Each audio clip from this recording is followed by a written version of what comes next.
Hello and welcome to the OTB channel. I last reviewed the EndeavourOS net install back in December of last year, and I was really impressed. Since then, the distro has passed its first year anniversary, and they also have an i3 option now. So I thought, well, why not? I like Arch, I like tiling window managers, I enjoyed Endeavour the last time I looked at it, so let's see how it's progressed. See you after the intro.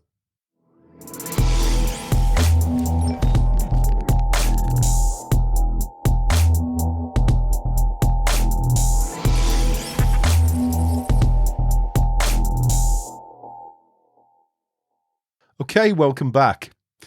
So, EndeavourOS i3 edition. EndeavourOS is an Arch-based distro that stays pretty close to vanilla Arch. It does have its own repo, but the packages that it uses from its own repo are quite minimal. And cards on the table here, I'm a fan. In fact, I'm a fan of Arch and I'm a fan of Endeavour. I last looked at Endeavour back in December of last year, where they had just released the net installer, and I did a review and I was impressed. But I have to say I've used it quite a lot over the course of the last 12 months. When I'm playing with my system, and you know Arch is my preferred choice and has been for some time now, although I have installed Arch many times the Arch way, I'm also pretty lazy. And when I'm just setting up a system to do some tinkering with, I will generally set up a virtual machine and just have a play and see if I can get things working on that first.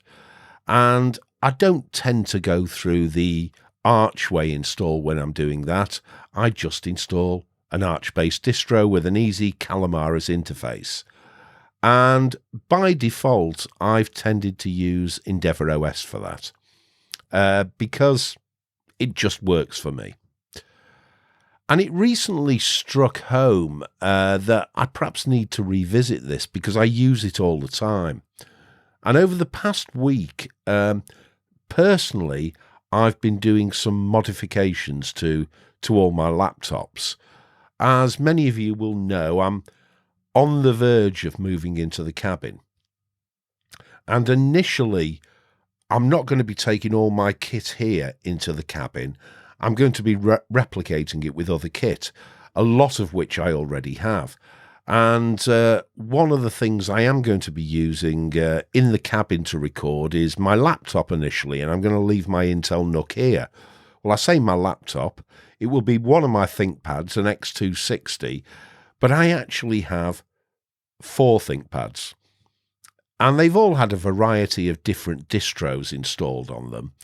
And I thought to myself this week, well, what I've tended to find is I've used the ones that have Arch on, and the ones that have other operating systems on, like Slackware, for instance, I've tended to sit there gathering dust. So I thought to myself, you know what your distro is. You know which distro that you like using. I mean, all the way back in September of last year, I did a video called One Distro to Rule Them All to say that I was moving to Arch and going to stay with it. And that's pretty much what I've done.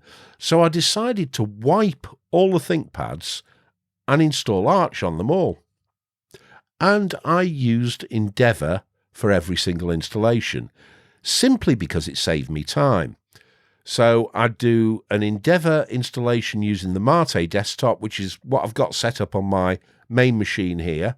And I would produce some package lists in Pacman and basically mirror the installations that I've got here and set up DWM and everything else. And it went flawlessly.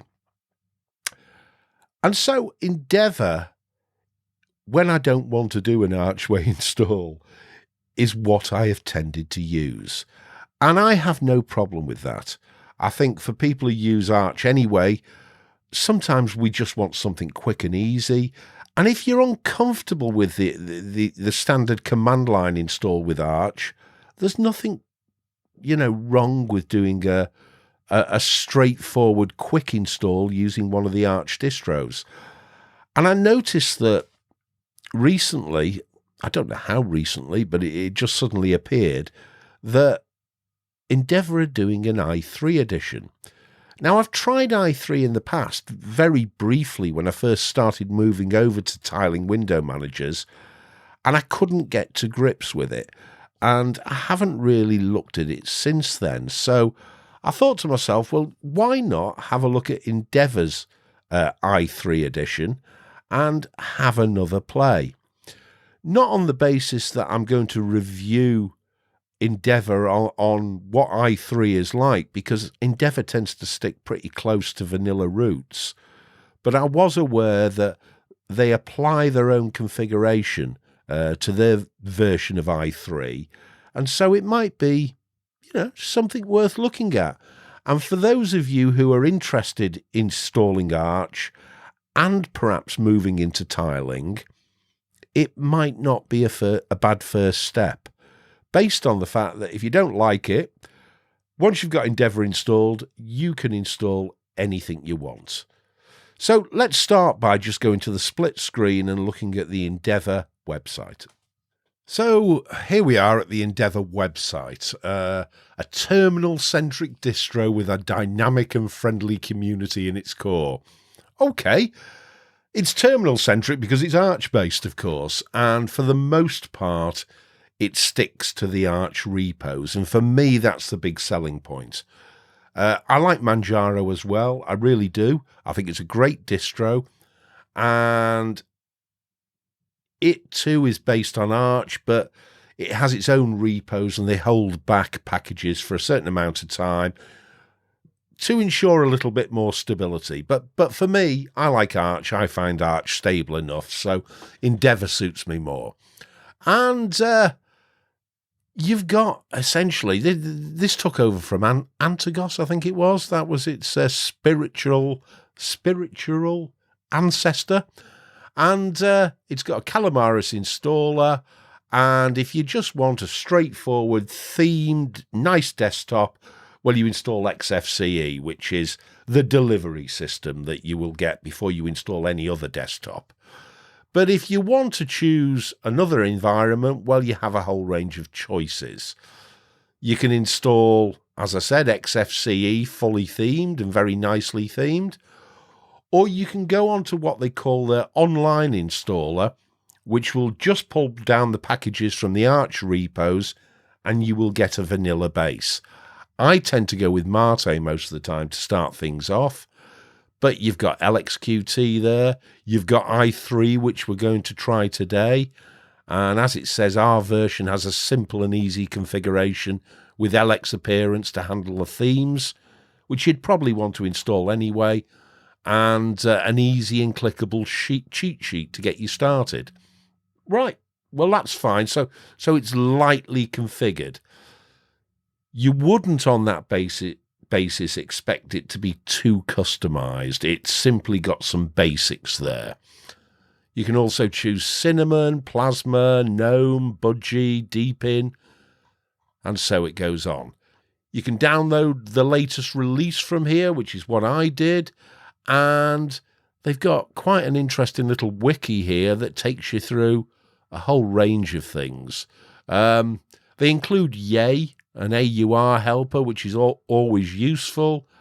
And there's sections here on setting up your printers and your graphics cards, and encrypting your drive, and repairing grub, and installing desktop managers. And they include the commands here, the standard Pacman commands for essentially installing whatever you want.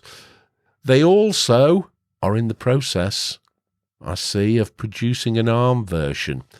Particularly interested in this because I haven't bought it yet, but I'm quite tempted by that ARM-based laptop. for Linux, and the Pinebook Pro. And if Endeavour end up having a version that will work on that, I would probably be very interested in looking at it. They also have a vibrant community, the forums, and I am a member of this, but I've not really been on it that much in terms of posting, but I do look at it quite often when I need some ideas where something's gone wrong, or I'm looking for some tips. And it seems to be quite an active community as well. So that's all good. They also have a Discovery magazine, which is a regular magazine that talks about EndeavourOS. So all good. It's done over a year in July. It seems to be going from strength to strength. My experience of it as a distro is I really like it. As you can see in the strapline that I've put on the title here, what's not to like? So I thought let's have a look at i3, which is not a window manager which has ever pulled me in, but nothing lost by having a look at Endeavour's version, so let's go straight to it. So what you should now see on your screen is EndeavourOS. I've just booted the ISO in VirtualBox, given it 8 gig of RAM and a 32 gig virtual hard drive. You don't need that much, but I don't know, it's habit. I've given it 2 threads of my i5 processor.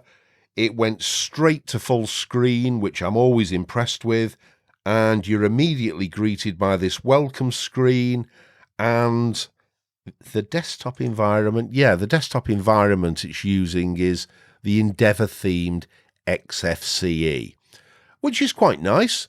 And in fact, if you want this EndeavourOS XFCE desktop, you would choose the offline install, which will be quite fast, and essentially it will install what you see here. I'm going to go for the online install, which will be slower because it's pulling down the packages from the Pacman repos, but it will give us a vanilla themed desktop. You could also choose to install XFCE online, and I believe again you will get vanilla XFCE. I like vanilla desktops, I must admit, because it gives me the opportunity to add my own tweaks. But that said, let's just have a look at what this welcome screen is asking us to do. Well, we can start the installer there, or we can update the app. Well, let's click Update the App, just in case, and I presume it's done that as it's restarting itself. So what that will do is it will go off to the Endeavour servers, and if the installer app has been updated since the ISO has been released, well, it will install that. We can then update mirrors. It's already selected United Kingdom for us, so let's click OK. And it's telling us what it wants to write to the mirror list. All the UK mirrors, which is great. You don't have to do this if you're doing an offline installation, but if you're doing an online installation, it's probably wise just to make sure you get the fastest possible installation that you can. You can also change your display resolution, which is quite nice. This is already running in 1920 by 1080, so that's good. You can open Gparted, you can read the latest release info, etc., etc. All good so far. I think this is really friendly. So let's start the installer.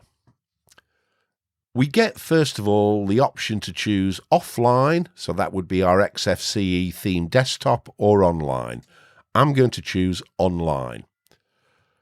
And we get Calamaris. Now, I'm not going to put you through this whole installation. I'm just going to get to the point where it starts installing, then I'll pause the video and we'll come back once it's done that. So this is a next process. It's pick the right time zone, it's pick the right keyboard. I'm going to erase the disk.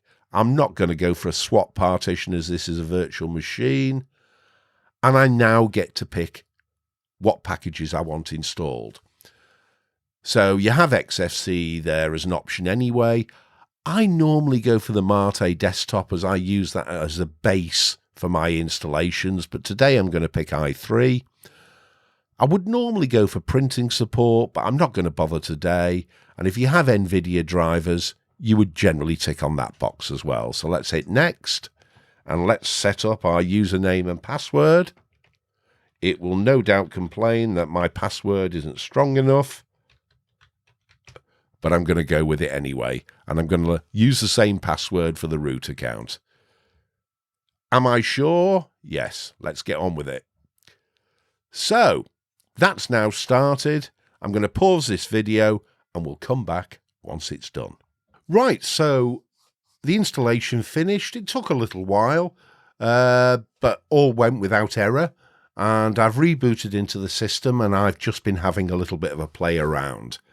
You'll see initially you get this welcome screen, which I'm just going to shut down now. And this is your basic i3 system. And you can see that we're using i3 blocks at the bottom. And we have, it's quite nicely configured actually. So we have a link to a terminal, which if we open it or click on it, it opens up what I believe is the XFCE terminal. And the way the key bindings are configured, we do mod, the super key, plus C. You can open a web browser if you click on the browser. And let's see what opens. And we have Firefox. All good. And again, we can close it, mod C. Files, which I think is Thunar. I'm just going to check. It is indeed Thunar, and you can have a look through what you've actually got there. Mod C will close it. You've got Mail, which will take you to Thunderbird. You've got a little network thing here.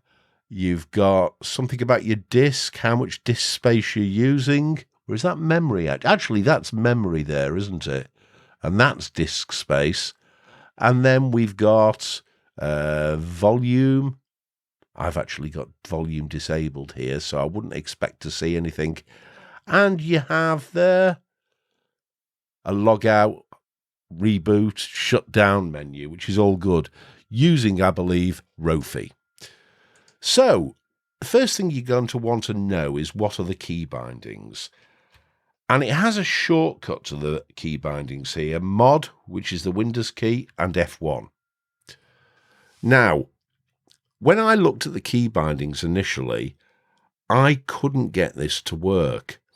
And it's because the key bindings use LeafPad. And LeafPad wasn't actually installed. But once I'd installed it, that was fine. The same with the little mail icon down here on i3 blocks. I kept clicking on that and nothing was happening.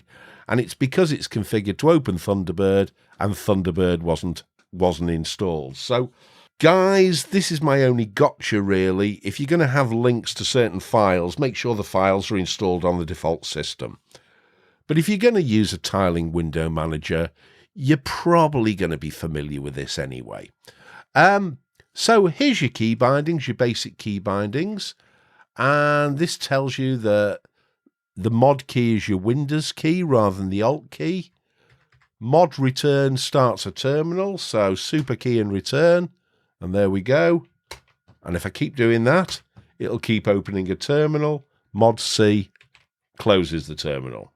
Mod 2, 3, 4, etc. moves to different workspaces. So at the moment, for some reason, I'm on workspace 4, even though I didn't actually go and do that. But I'd like to move this to, I don't know, let's say workspace 2. And I'm presuming if I do mod shift 2, it will move that. Let's go and have a look. Yeah, so we're on workspace 2 now, so all good. Let's open a couple of terminals alongside this. So mod W opens our browser. So let's try that. Mod W. And it does indeed open Firefox. We go back to workspace 2 because it opens Firefox in another workspace. Mod N should open Thunar, and it does. Let me just close that. I find it a little bit disconcerting that it keeps swapping workspaces automatically and I have to come back to 2. But you can configure this as you want. Mod I or F9 opens the app menu. So Mod I brings up Rofi, which is quite nicely configured actually. Or the F9 key brings up Rofi. So you have a few options there. And Mod O or F10, choose open windows over menu. Right, so let's just hit F10 and see what it does. Right, so you can go to whichever window that you want and it will focus it. So that's quite nice. D menu is installed, so that's Mod D. And there we go. Or alternative, and how do we change focus? Well, focus left is Mod and the left key. Focus right is Mod and the right key, and you can see it moving there. So there I am. I'm there. If I wanted to change focus, Mod right. There you go. Okay, all good. Or Mod Shift left to move left, Mod Shift down to move down, Mod Shift up to move up, or Mod Shift right to move right. Okay, so we've got Mod left to move left. You can do it with your mouse as well. So I can move right and left just using Mod and the arrow keys, or I could use Mod Shift left. I don't know why we have 2 options there, but hey-ho. Move the focused window. So this uses the J, K, L, Vim keys, but then we have the tilde key there. I'm pretty sure that that's not going to work for me because I'm on a UK keyboard, and the chances are this is configured for a US keyboard. So let's just play with this.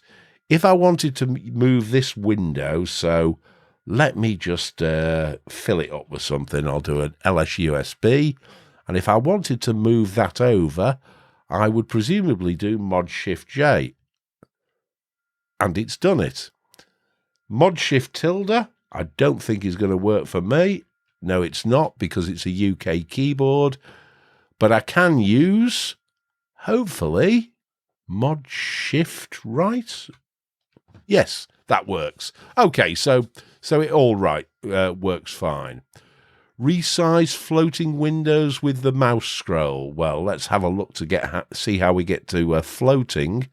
And it looks there like Mod Shift Space gives us our floating toggle.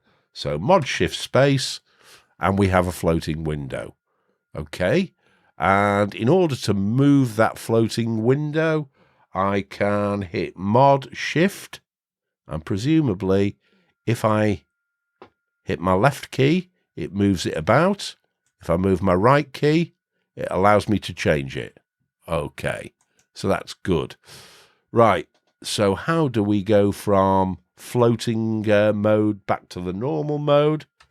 Mod Shift Space again. Okay, all good. Doesn't seem to affect this little key binding program there. It seems to just focus on the terminals that you've opened. Right, so let's open a few terminals, or another terminal at least, and it's all in this vertical mode at the moment. So change container layout to stacking should be Mod Shift S. And that is indeed what it seems to do. Okay. How do we change it again to the tabbed layout, Mod Shift W? And we have tabs at the top there that we can control with our mouse. And to do a toggle between different modes, we can do Mod Shift E. And there we are. We're back to where we were. And Mod C, obviously, to shut the windows. Switch to workspaces, Mod 1, Mod 2, Mod 3. move focus containers to workspaces, etc., etc., reload, restart. So, okay, it's all very straightforward. Once you get used to a tiling window manager, you'll get used to all the key bindings. I've used i3 before, and I did start to get used to it, and I did modify the key bindings to suit myself. And what I would do if I was going to use this i3 myself is I would go through the config file and modify everything. And the config file for i3 is normally kept in nconfig, i3, do a list, and cat config, and there you go. And there's all the key bindings that you can modify to suit yourself. So that all looks pretty good. What I'm a little unsure of is we have the config file, which is normally what you would use to configure i3 yourself. But we have an Endeavour default config there. Let's just have a look at that. So it's a modified version based on the default i3 config wizard config. So I'm presuming you could actually use this if you wanted in place of the standard config. I'm just looking to see what the key bindings are. This is where I saw that mod F1 to open up your key bindings menu, use LeafPad. So it seems to apply this rather than the standard config file. I'm not sure why, but hey-ho. And everything you're going to need is there. Focus the child container, mod D, focus workspace. Ah, right, so there you can actually put your workspaces on. I tell you what, I'm just going to have a play here and see what happens. Let me just pause this for a second. Okay, well, what I've just done is I replaced the config file with the Endeavour default config file. And I have to say, I'm not really spotting any difference. So I'd have to go through it bit by bit, but it all seems to work pretty well. So this is i3. Just as a final, let's just have a look at HTOP and see what it's doing. It's running at 276 meg of RAM, which, let's face it, is pretty good. And I have been messing with this quite a lot. So if you like a tiling window manager, yeah, you can have a first look at i3. It's lightly themed. It has a nice i3 blocks thing down here with some icons. And, of course, it has all your Rofi set up and everything. So this isn't exactly what I'd call vanilla. It is lightly modified. But you have a starting place. And the starting place for me, if I was installing this, would be to have a look at a tiling window manager using Endeavour, but actually use this as a base to install anything else on top that you wanted. And I would certainly modify the key bindings to suit myself. Let's go and have a chat. So that was the i3 variant of EndeavourOS. What do I think? Well, my views about EndeavourOS are already well and truly established. I think it is a great Arch-based distro. What do I think about i3? As a tiling window manager, I think I need to spend more time with it. It has an awful lot of fans, and I kind of swept past it on my tiling journey, and I probably need to spend time configuring the system from scratch. And as far as Endeavour's i3 version is concerned, I think it gives you a really good start.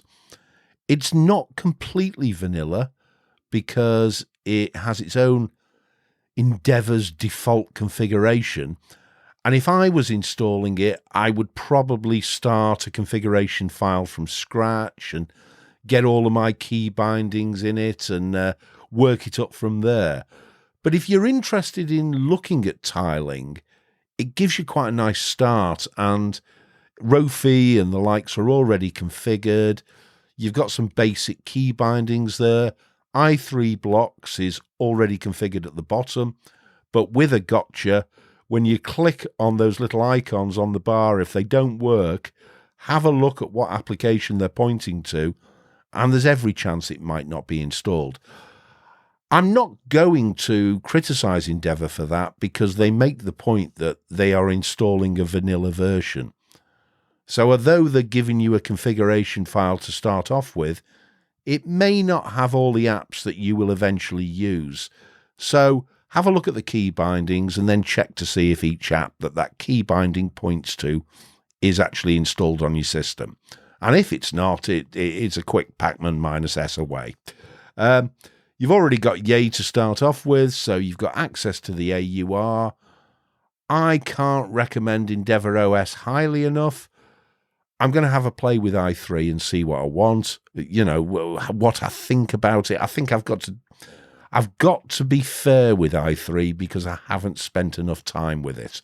And I may well spend time with Endeavour's i3 version just to see what I think. I'm with Herbsluff WM, as you know, at the moment, and I'm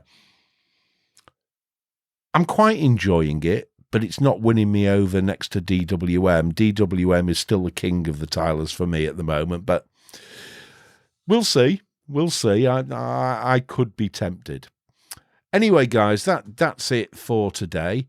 Please join me on Library. I'm over there as well, and come and join us on the OldTechBloke Facebook group. And before we finish, I'd like to say a particular thank you to my Patreons. In recent weeks, while I've been buying lots of bits and pieces for the cabin that we're moving into, their support has made all the difference.